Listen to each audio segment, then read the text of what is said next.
Olá, gostinhos e gostinhas, estamos aqui de volta com mais um vídeo interessante para vocês.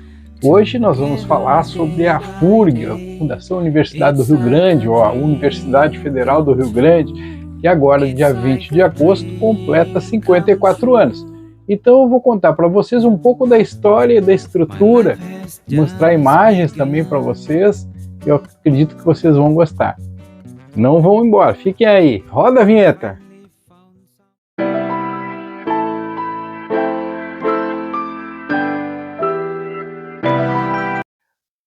Pois é, galera, alguns devem se perguntar por que eu estou falando sobre a FURG, sobre a Universidade do Rio Grande. Bom, em primeiro lugar, foi lá que eu me formei.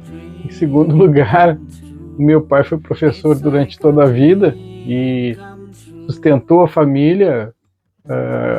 Em função disso, eu existo, pude estudar, pude casar, pude constituir a minha vida em função do trabalho que o meu pai exerceu dentro da universidade.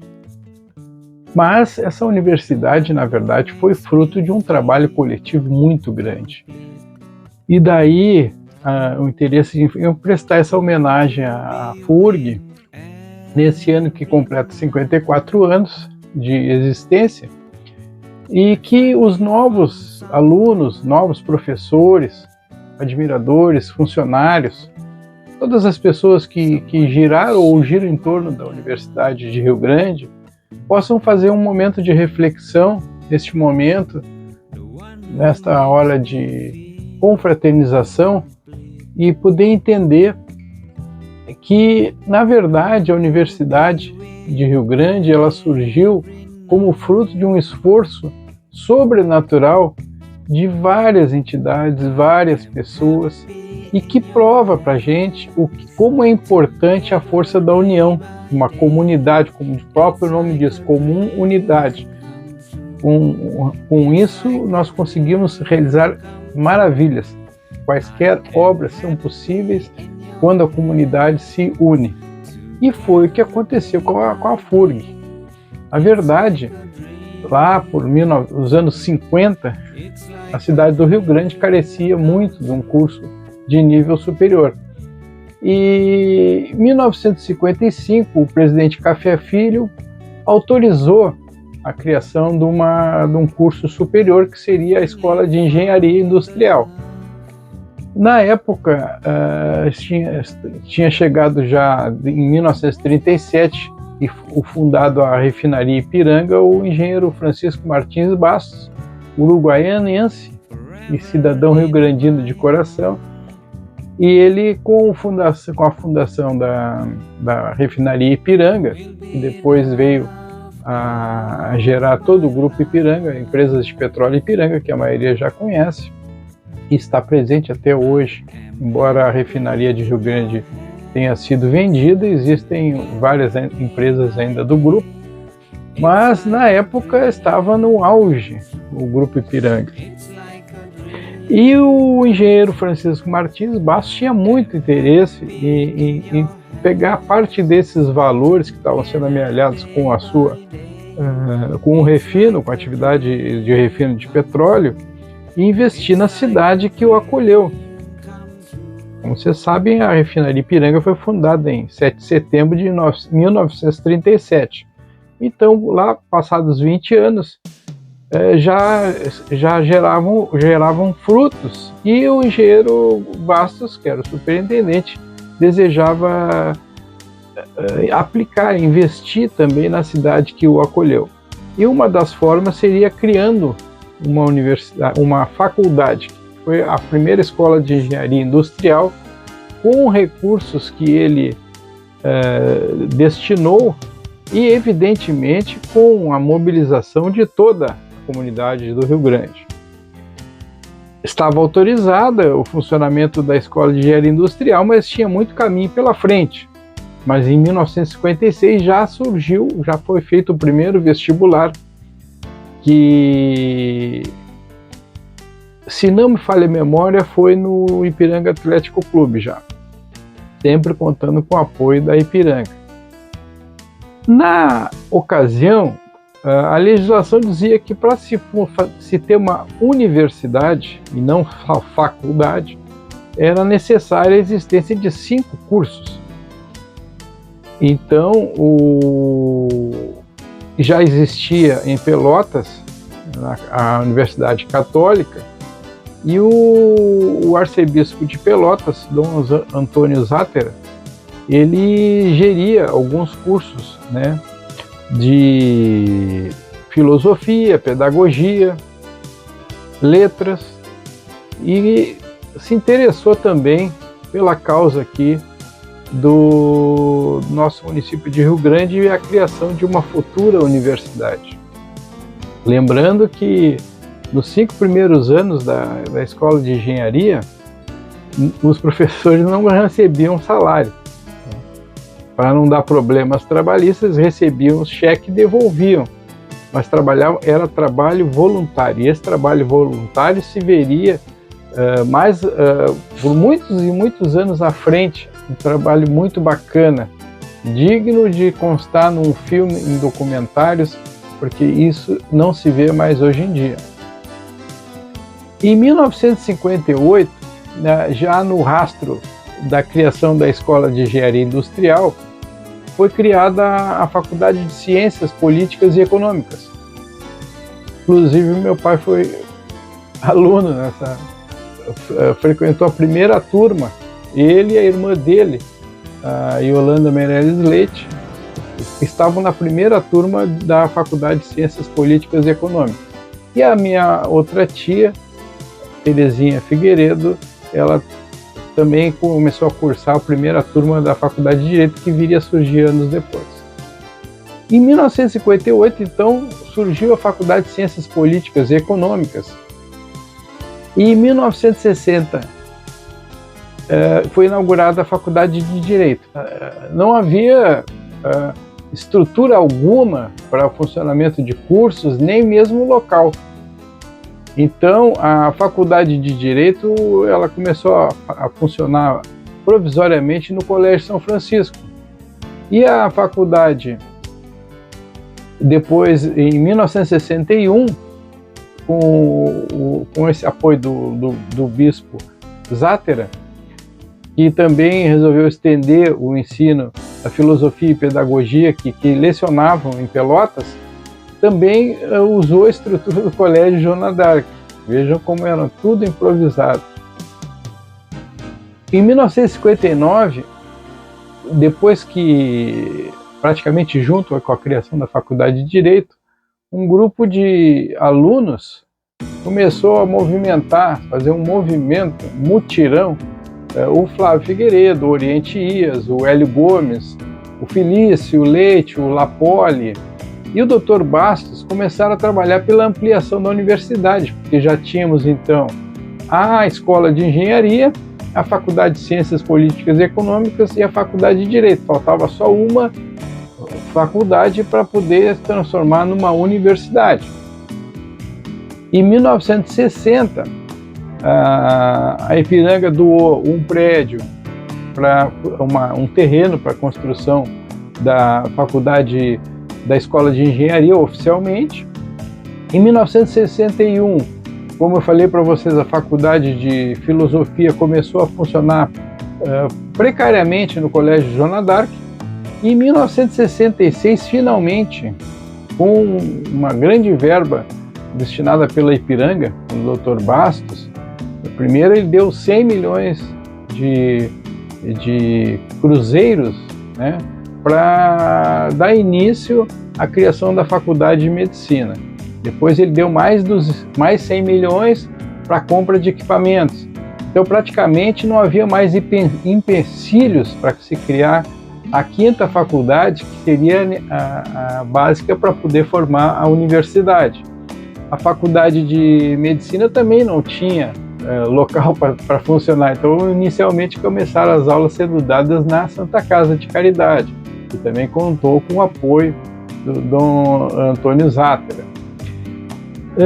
Em 66, então, ela já estava funcionando. E em 1969 foi criada a FURG oficialmente no Diário Oficial, depois de muita batalha de todas as entidades, forças vivas de Rio Grande, envolvendo políticos, a própria população, pessoas de destaque na sociedade, como o próprio Dr. Bastos, e esse grupo que eu mencionei, né, de até alunos, né, que estavam formando comissões para ver se finalmente se conseguia trazer para Rio Grande a autorização para ter uma universidade, que era o sonho da cidade, sonho antigo. Em 1971, por força da atuação maciça do engenheiro Francisco Martins Basso em apoio à criação das faculdades, foi dado o título máximo que uma cidade pode conceder a um cidadão, que é o título honoris causa. E nessa oportunidade ele foi homenageado e falou no microfone que ele não fez nada. Quem fez para tornar viável o sonho da universidade foram todos. É o trabalho de equipe. Né? E realmente foi o que se viu aí na história da FURG. Em 71, então, ele recebeu esse título, já aí a universidade começou a crescer, porque foi criado o curso de oceanologia, o primeiro do país, o Colégio Técnico Industrial veio na sequência, e em 1980, já tinha um trabalho já desde 1976 também dessas comissões para ver se tornava, porque a FURG era uma fundação privada, né? Mas era obrigada a cobrar dos alunos, e muitos alunos não tinham condição financeira para estudar. Então, em 76, começou um trabalho grande entre os reitores da época, o Eurides Falcão Vieira, o professor Pedoni, né? E o DCE, o Diretório Central de Estudantes, que tinha na época o Cutiara, o Badejo, o Lempeck, e o próprio Flávio Figueiredo, o professor Périx Gonçalves, que era chefe do gabinete do reitor, eles formavam comissões e batalhavam diuturnamente para tornar a FURG gratuita. E para isso precisavam do apoio do governo federal. E finalmente foi o que aconteceu em 1980. Foi que eu já peguei, né, eu entrei em 79, e era paga, em 80 deixou de ser paga a universidade. Em 1988, surgiu a Rádio FURG FM.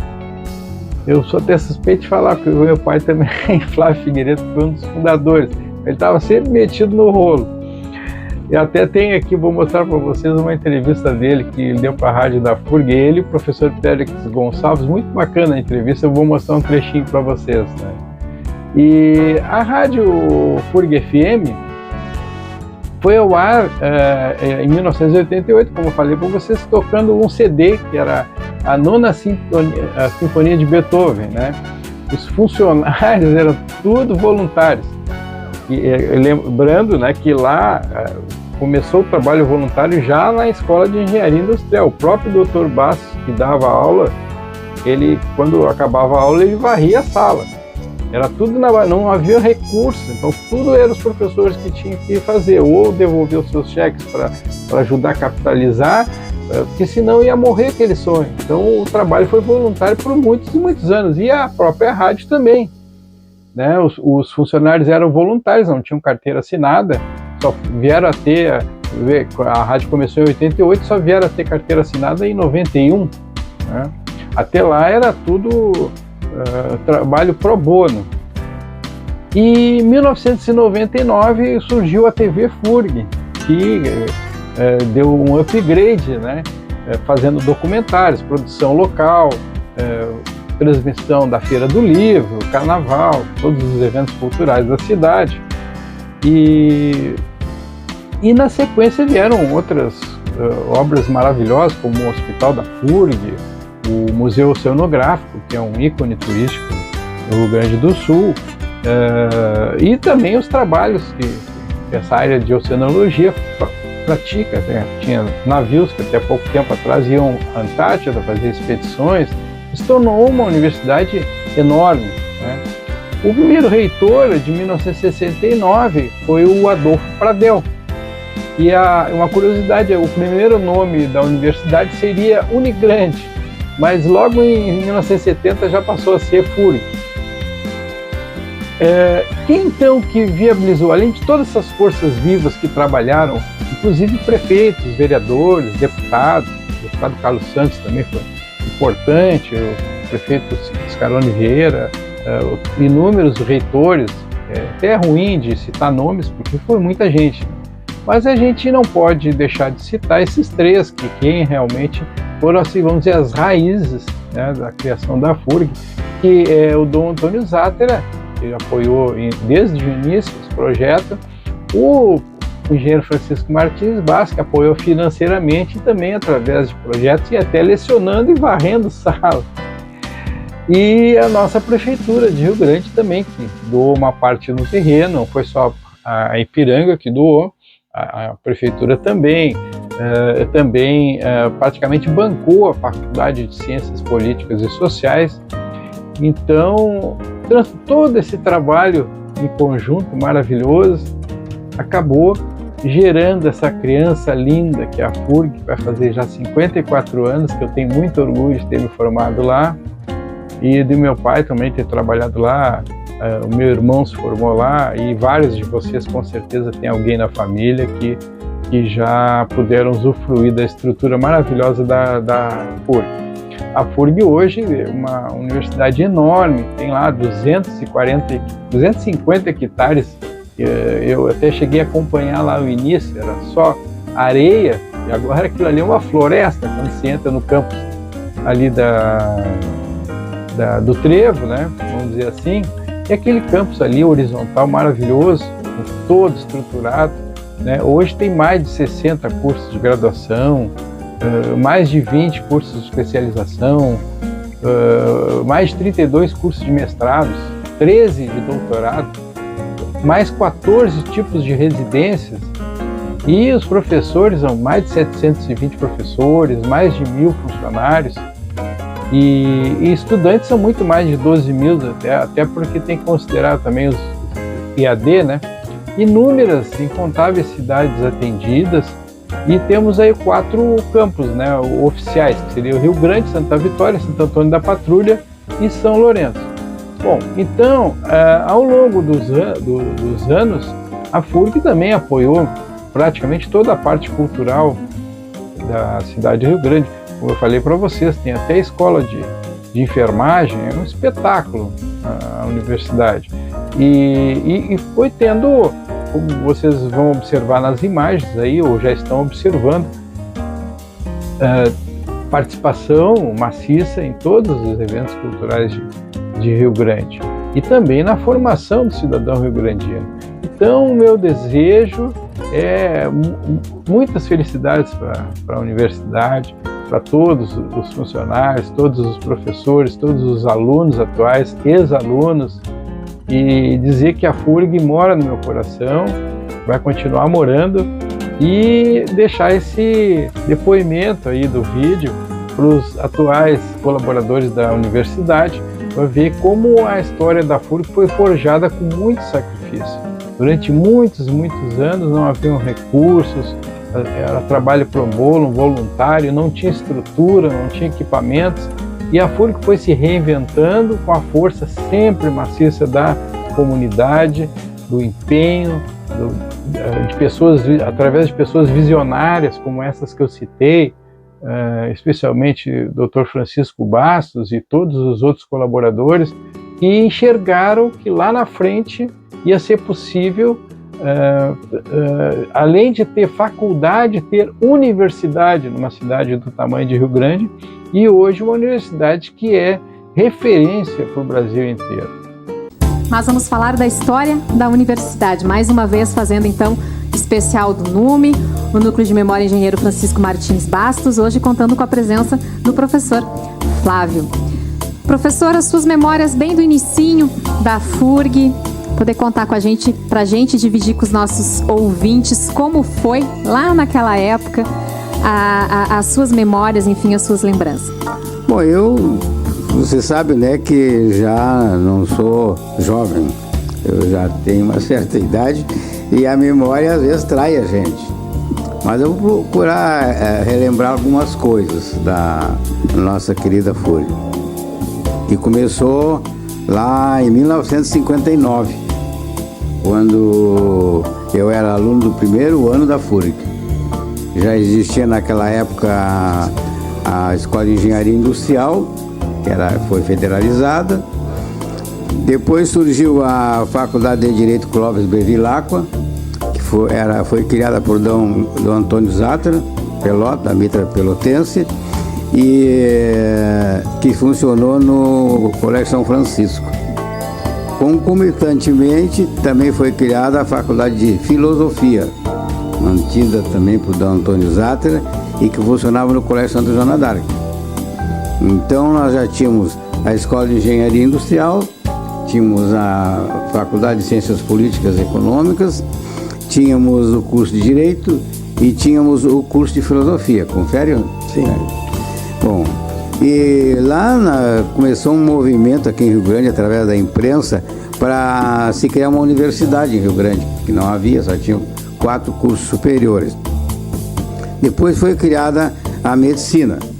Então nós já tínhamos os 5 cursos superiores que eram exigidos pelo MEC para que se constituísse uma universidade. Eu juntaria o acervo de todas as 5 e fosse então tratada da fundação da universidade, porque era a exigência do MEC naquela época que para ter uma universidade tinha que ter no mínimo 5 cursos superiores. Nós já tínhamos os 5 cursos superiores.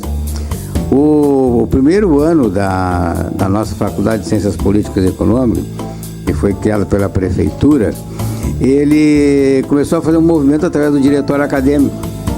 Era o professor Oriente Guimarães Salomão Ores, era o professor Hélio Gomes, eu fiz parte dessa comissão também, e começamos com o apoio do então diretor da faculdade, que era o professor Roberto Coimbredon, um movimento, né?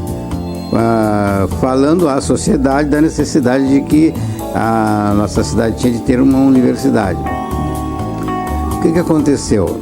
Muitas reuniões foram realizadas e os conselhos diretores dessas 5 unidades superiores se reuniram e criaram uma comissão. Então, dessa comissão, peço para o meu querido amigo Pérez que me lembre se me esqueci de alguém, mas era o Torales Leite, era a professora Laíra Brandão, era o Ivo Braga, era o Dr. Jorge da Cunha Amaral e faltou eram 5. Então essa comissão é que foi tratado o projeto da universidade. Começou a elaborar o projeto, começaram as viagens para Brasília, aquela coisa toda. E o projeto foi se avolumando. Era ministro da Educação naquela época, o Tarso Dutra, né? E ele era uma pessoa muito dinâmica e ele tinha colocado na plataforma dele de serviço que ia criar 10 universidades em Rio Grande, aliás, no Rio Grande do Sul. E aquilo nos deu um alento, uma alegria danada, né? Olha, se ele vai criar 10, é impossível que a gente não faça parte de uma dessas 10, né? E foi feito um contato com o ministro e o processo foi evoluindo. E ele, numa ocasião, numa entrevista que fizeram lá em Brasília com ele disse que ia autorizar. Naquela época falavam muito em Universidade do Litoral. Depois, com o decorrer do tempo, como tinha outras universidades em Pelotas, etc., resolveram tirar a palavra litoral, né? E ele assinou no gabinete aqui em Rio Grande, ele assinou uma autorização para que funcionasse a nossa universidade. Quando foi assinado, o senhor já estava em que ano da faculdade? Já estava formado? Não, já estava. O Flávio é da primeira turma. Da primeira turma, né? Da Faculdade de Ciências Econômicas. Eu era a primeira já tinha me formado. A faculdade, eu fiz parte da formatura do primeiro ano de Economia. Uma irmã se formou comigo e a outra irmã, por incrível que pareça, né, se formou na primeira turma de Direito da então a Faculdade de Direito Clóvis Bevilacqua. Então nós os três participamos desse processo inicial. Bem inicinho mesmo. Pioneiros. Os pioneiros, E naquela época, a universidade, vocês precisavam pagar para poder estudar, né? Sim, havia um pagamento. Fui superintendente estudantil por 6 anos na universidade, e na época do professor Pedoni, que era reitor, e eu era que controlava isso. Então eu tinha um fichário, né?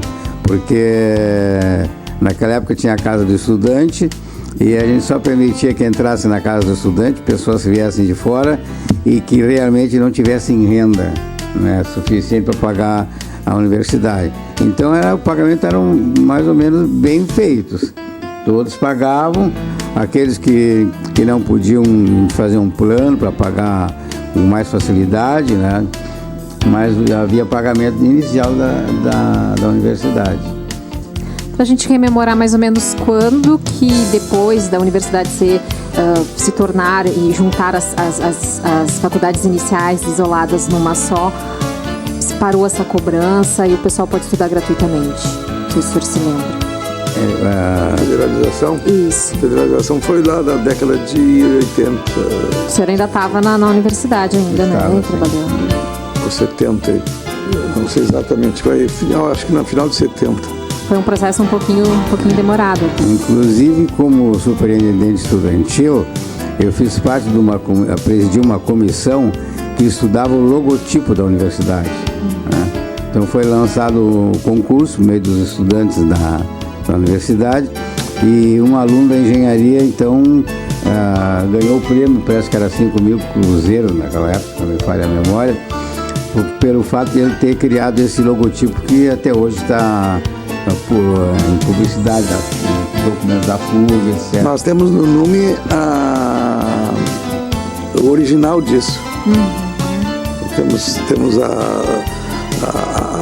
a concepção do autor, com o que ele tentou representar no logotipo, a explicação. Temos no original com aquele que ele apresentou para o concurso. Conseguimos resgatar isso. E só para fim de esclarecer, já que nós entramos no logotipo, tem muitas pessoas que não compreendem o logotipo. Assim como na parte comercial também, tem muitos logotipos que só quem criou é que pode explicar o que significa, né?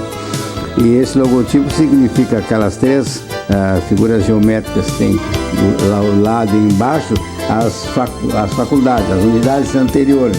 Embora sejam só 3, né? Depois o logotipo é uma espécie de um U, que quer dizer universidade. E dentro tem um bloco, uma figura geométrica, um retângulo geométrico compacto, que significa a força da universidade. E o sentido superior, né? Sentido de subida, de progresso, de sucesso. Acho que também tem a questão do azul, né? Do fundo do azul na bandeira. Também pega a questão a bandeira foi um outro litoral, momento, né? O logotipo veio primeiro, depois o logotipo foi inserido na bandeira. A bandeira também foi um concurso, também temos os originais desse concurso.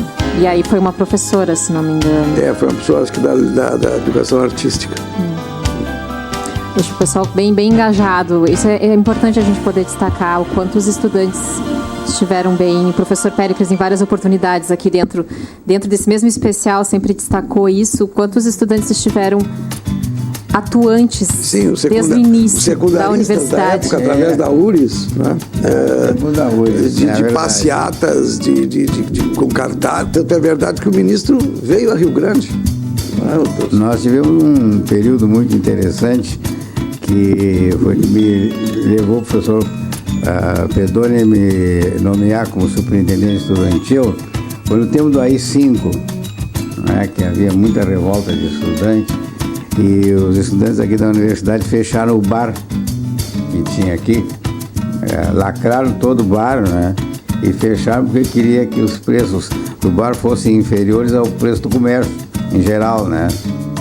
E aquilo ali tivemos que o professor Bernardelli era sub-reitor na época. Sub-reitor de ensino e pesquisa. E trabalhei muito junto com ele para nós resolver esse problema aí, que foi resolvido assim com muito carinho, né? Não fomos contra os estudantes, ouvimos as suas reivindicações. O dono do bar procurou reajustar os preços, melhorar algumas coisas quer dizer, exigiram e ficou tudo em paz depois. Mas houve alguns momentos nessa época De tensão. de muita tensão aqui na universidade.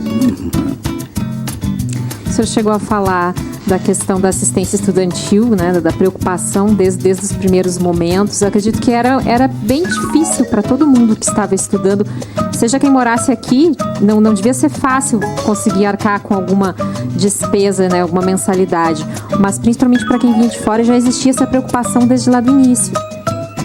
Se o senhor pode detalhar melhor como que começou essa questão de uma casa do estudante, como é que era uma questão das fiscalizações, para ter certeza que esses estudantes realmente tinham alguma carência mesmo financeira? Nós fazíamos primeiramente aqui em Rio Grande existia 3 casas de estudantes. Uma do Dr. Nascimento, outra na Rua Bacelar e outra não me recordo qual é a rua. E eram poucos estudantes. Na Neto. Na Neto, obrigado. E não eram muitos estudantes que precisavam de casas. Depois o pessoal se avolumar à necessidade. E nós fazíamos uma triagem. Ele era obrigado a nos trazer uma cópia do imposto de renda do pai. Então, nós tínhamos limites, né, para saber se o estudante realmente tinha necessidade ou não.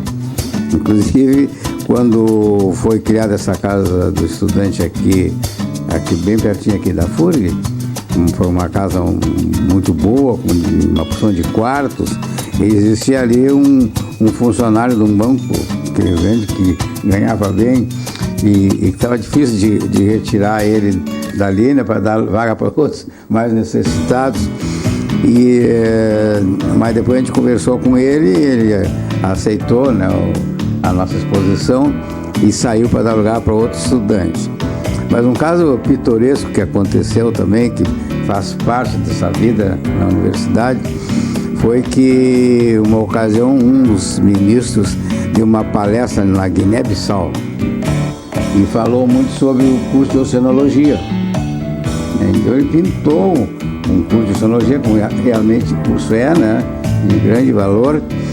E lá um estudante lá na Guiné-Bissau, depois da palestra do ministro, foi lá perguntar se arrumaria uma bolsa aqui em Rio Grande para estudar oceanologia. Eles que sim, que arrumaria, né? Então fez comunicação com a universidade e a universidade acolheu esse rapaz. Mas o caso pitoresco é que eu estava na sala ali e chegou o rapaz esse da Guiné-Bissau com 2 malas na mão para se hospedar aqui na universidade. Cabral. E claro, a universidade em si não tinha. A gente tinha que fazer matrícula, e depois a gente tinha que ver onde que ele ficaria, né? E ele falava pouco, né? Falava pouco. Ele estava sempre falando. Então eu tive que arrumar, arrumei por minha conta mesmo, uma pensão ali na Rua Bacelar, tinha uma pensão ali, a preços módicos, né? E eu coloquei ele ali uma semana enquanto se resolvia o problema dele, né? Uma vaga, onde teria uma vaga para ele ficar, explicar para ele que não era, ele pensava que era casa, comida e roupa lavada, né? Que a universidade oferecia. Mas depois ele ficou uma semana por ali, eu dava assistência, ele estava sempre no gabinete procurando assistência, e ele é uma pessoa maravilhosa, né? Uma pessoa muito legal. Mas ele não veio bem informado para cá, ele veio mal informado. Mas foi acolhido, foram resolvidos os problemas dele e ele concluiu o curso de oceanologia. E casou com uma funcionária da FURG, e hoje é falecido. Foi o primeiro intercambista, digamos assim, na FURG? Eu acho que foi um intercâmbio meio voluntário.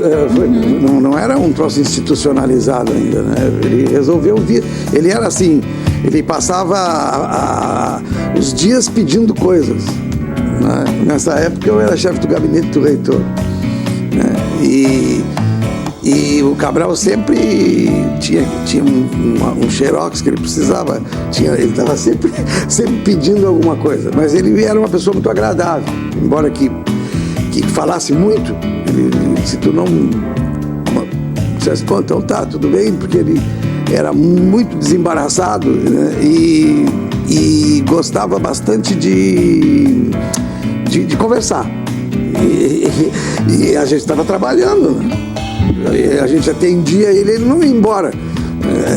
Aí a gente tinha que dizer, olha, Cabral, tudo bem, tu já tens o que tu queres. No dia seguinte ele estava pedindo outra coisa, né? Mas era uma pessoa, como disse o Flávio, muito legal, assim, muito boa gente, boa pessoa. Mas numa ocasião eu falei para ele que eu estava com vontade de conhecer Portugal, que era nas origens da minha esposa, né?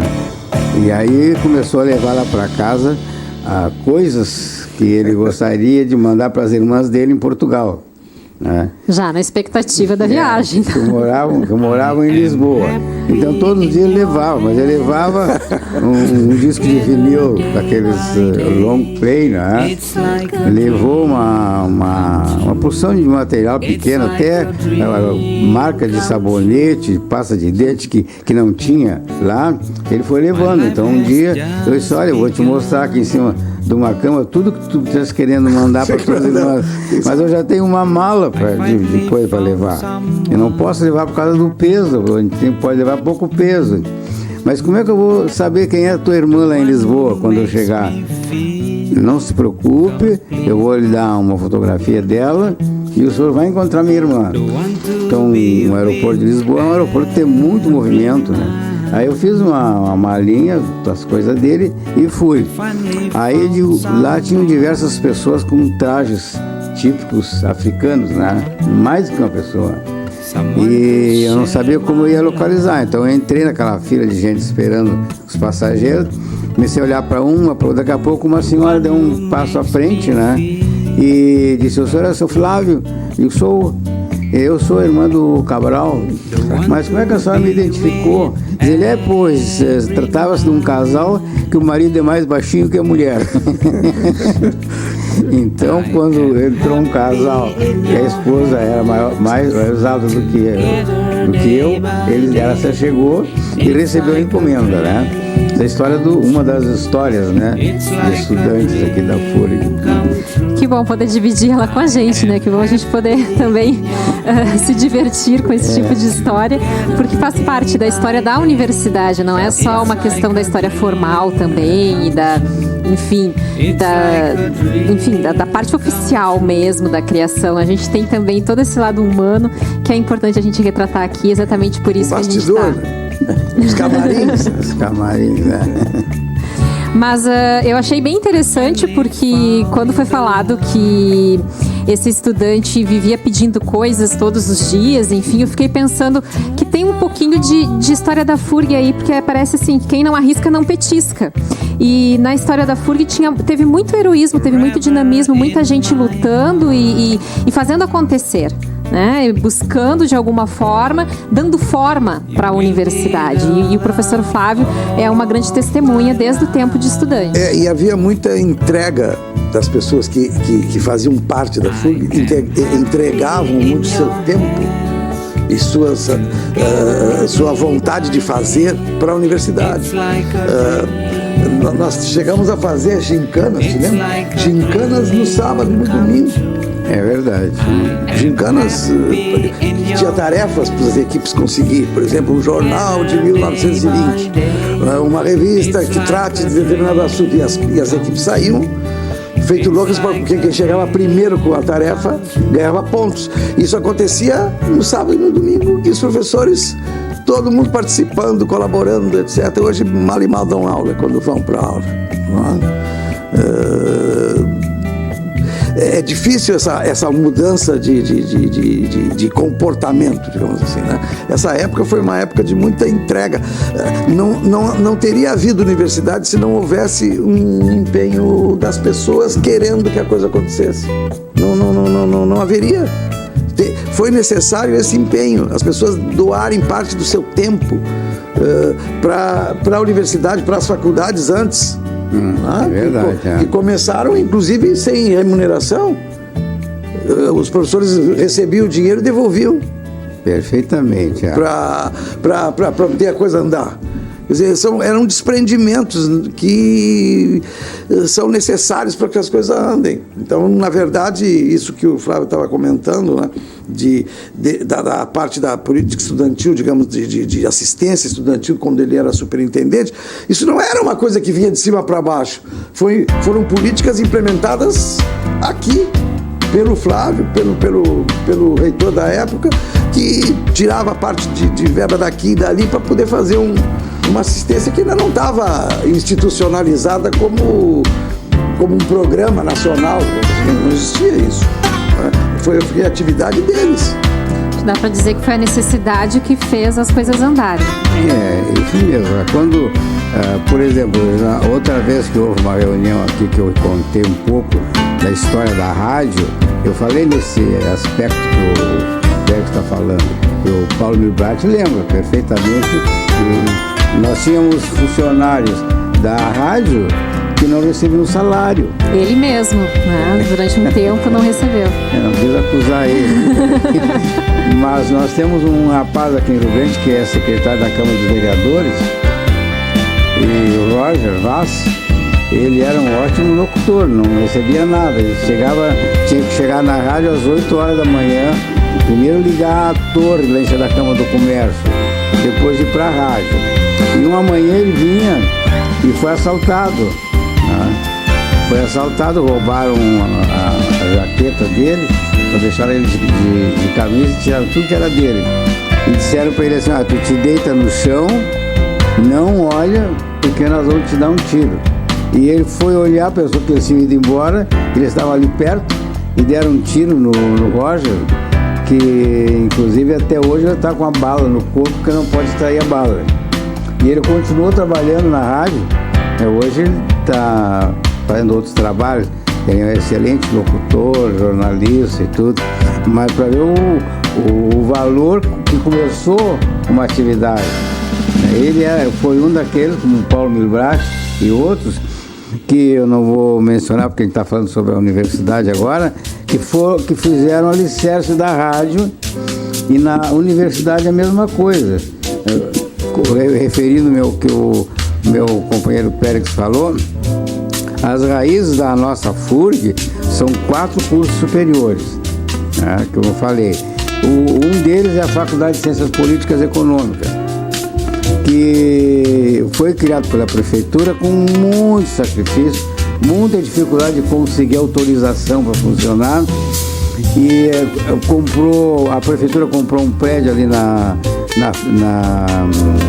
Luiz Loreia, onde é hoje o EMAG, ali onde foi a rádio também. Sim, né? Nós não recebíamos salário nenhum. Os professores trabalhavam por livre, espontânea vontade, a maioria era do Banco do Brasil, e ainda colaborávamos para as despesas de material, até para comprar um relógio. Um relógio é uma coisa barata, assim, só para dizer para você que nem isso a Faculdade de Ciências Econômicas tinha.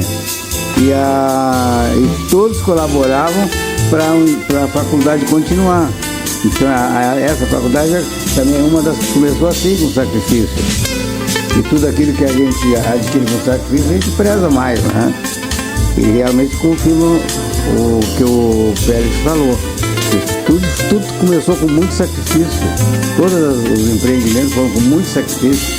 E aí hoje a gente vê por uma rádio, a FURG, mas se a gente começar a contar a história toda que ela passou, a gente vê que na realidade contou com muito apoio de pessoas, professores, inclusive pessoas que nem precisavam trabalhar na faculdade, trabalhavam mais para ajudar o projeto do que por causa de um salário que não existia, entendeu? Algum outro momento, alguma outra conquista que o senhor acompanhou na universidade, que é uma lembrança boa, terna, que o senhor não gostaria de perder a oportunidade de partilhar com o nosso ouvinte? Ou nomes de pessoas que ainda não tenham sido falados aqui, que o senhor gostaria de rememorar? É uma vida longa, né? 50 anos é muita coisa, né? Nós tivemos os reitores das universidades, sempre foram reitores que cumpriram suas obrigações, fizeram um bom trabalho, que a universidade teve momentos de muita dificuldade, principalmente quando mudou o campus para o campus Carreiro, né? fazer instalações todas novas, né? A passagem da universidade daqui para o Campos Carreiros foi um passo muito grande que a universidade deu. A prefeitura doou 250 hectares de terra para a universidade, para se expandir. A universidade teve uma coisa muito boa, que ela fez uma universidade horizontal. Não tem nenhum sobrado lá no Campos Carreiros. E isso é uma grande vantagem, não é como universidades que são edifícios, né? Dificuldade de comunicação, uma série de coisas. Aqui nós temos a vantagem, nós temos uma universidade horizontal. Uma universidade que está dentro da natureza. Uma preocupação muito boa que a universidade teve foi de criar aquela parte em que o Horto. Cláudio Dreves o Horto, né? Porque eu lembro de fotografias que ali era só areia. Hoje, quando a gente entra ali, aquele é um mato. Claro que tem os prédios da universidade, mas é um mato aquilo ali, em contato com a natureza. É um ambiente muito bom de se viver dentro da universidade. De se locomover, de viver lá dentro. Eu achei que isso aí foi um passo muito grande, que a prefeitura deu essa área grande de terra para a universidade, e a universidade começou a se expandir. Hoje aquilo ali é uma cidade. Eu tenho prazer quando vem gente de Rio Grande, e às vezes até em vez de levar num determinado lugar que eu acho interessante, a primeira coisa é lá na universidade.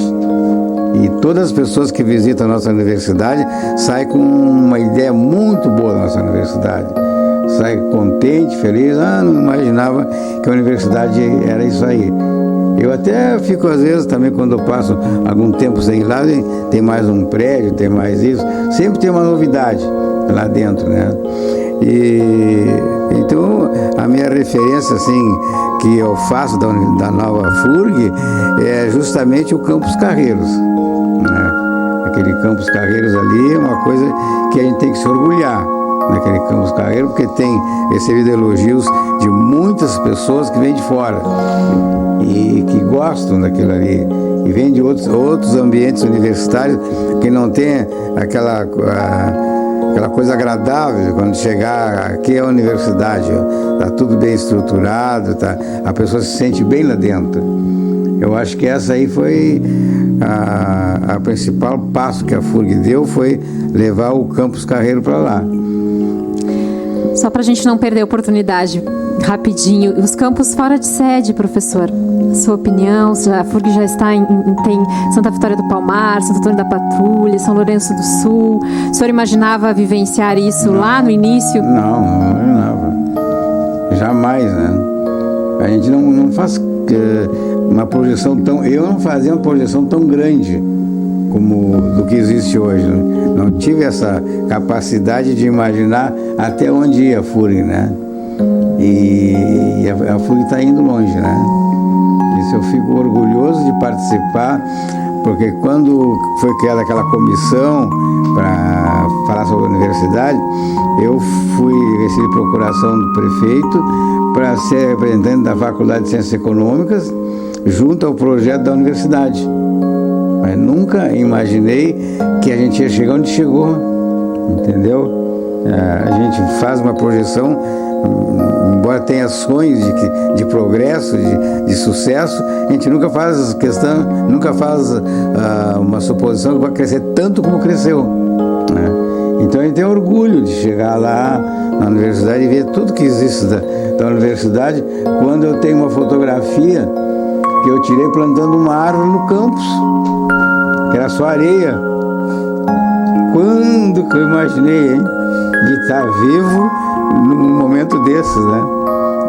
Comparar eu agachadinho, uma enxada, plantando uma árvore. E olha os frutos que deram aquela árvore, né? Os frutos que muitas pessoas como o senhor ajudaram a plantar, né? Com certeza. Nós agradecemos a sua presença, a sua emoção também aqui nesse momento.